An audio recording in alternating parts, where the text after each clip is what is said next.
هذا القرآن يوحدنا لطريق الخير يوجهنا. يا أيها الناس كلوا مما في الأرض حلالا طيبا ولا تتبعوا خطوات الشيطان إنه لكم عدو مبين.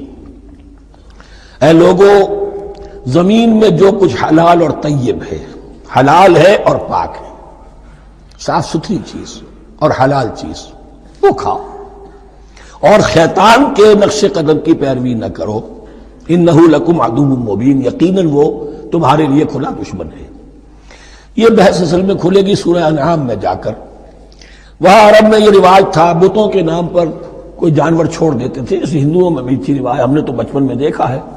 کوئی سانڈ چھوڑ دیا، کسی کے کان جو ہے وہ چیر دیے، یہ فلاں بت کے لیے ہے، فلاں دیوی کے لیے ہے. اب اسے کوئی کچھ نہیں کہہ سکتا تھا، وہ جہاں چاہے وہ منہ ماریں جا کر ان کا، اور پھر ان کا ظاہر بات ہے ان کا گوشت کیسے کھایا جا سکتا تھا. تو عرب میں بھی یہ رواج تھے، اور ابھی تک اس کے کچھ نہ کچھ ریزیڈول ایفیکٹس تھے.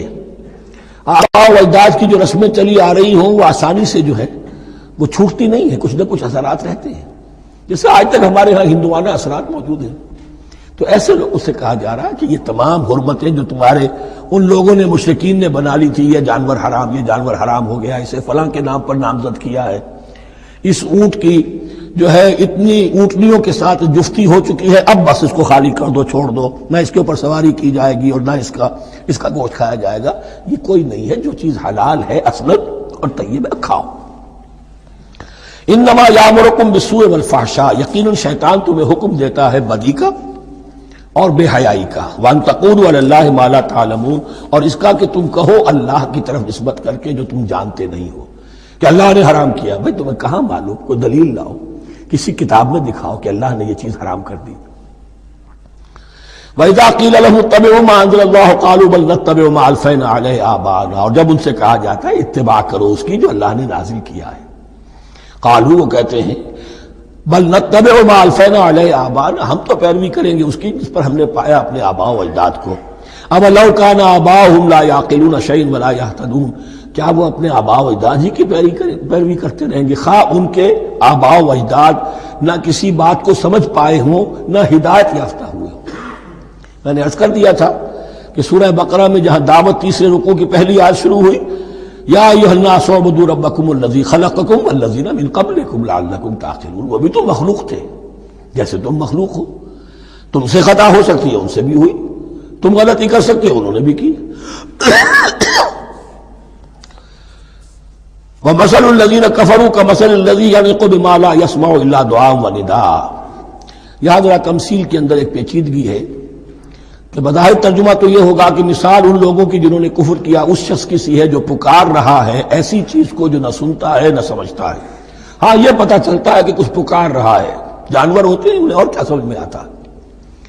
تو یہاں پہ اصل میں تمثیل میں مراد یہ ہے کہ حضور صلی اللہ علیہ وسلم اور مسلمان ان لوگوں کو جو سمجھانے کی کوشش کر رہے ہیں ان میں سے کچھ ایسے بھی ہیں کہ جو کچھ نہیں سمجھتے.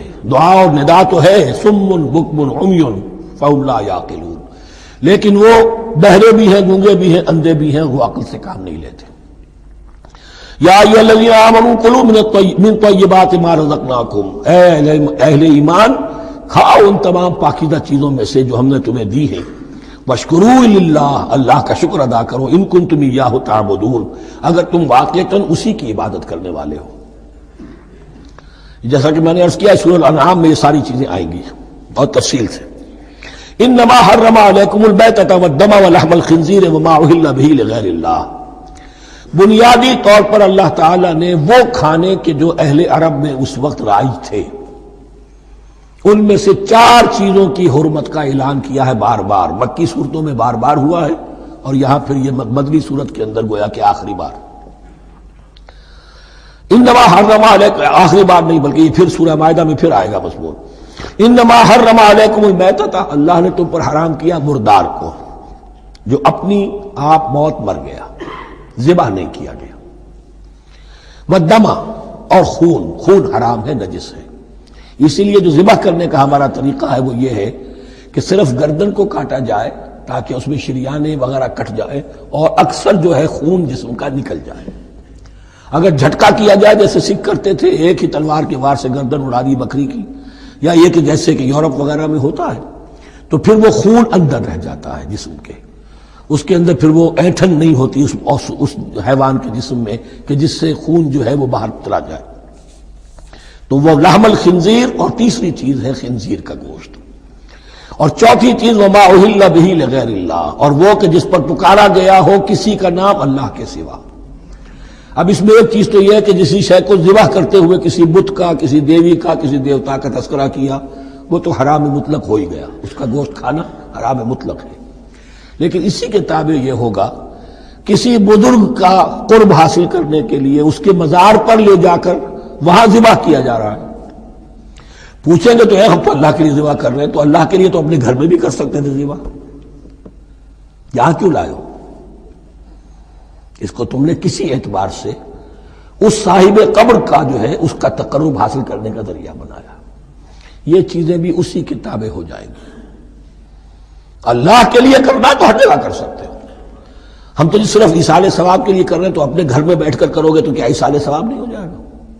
ٹھیک ہے اللہ، ہم یہ خرچ کر رہے ہیں، ہم نے یہ جانور ذبح کیا ہے تیرے لیے، اس کا ثواب جو ہے فلاں کو پہنچا دے۔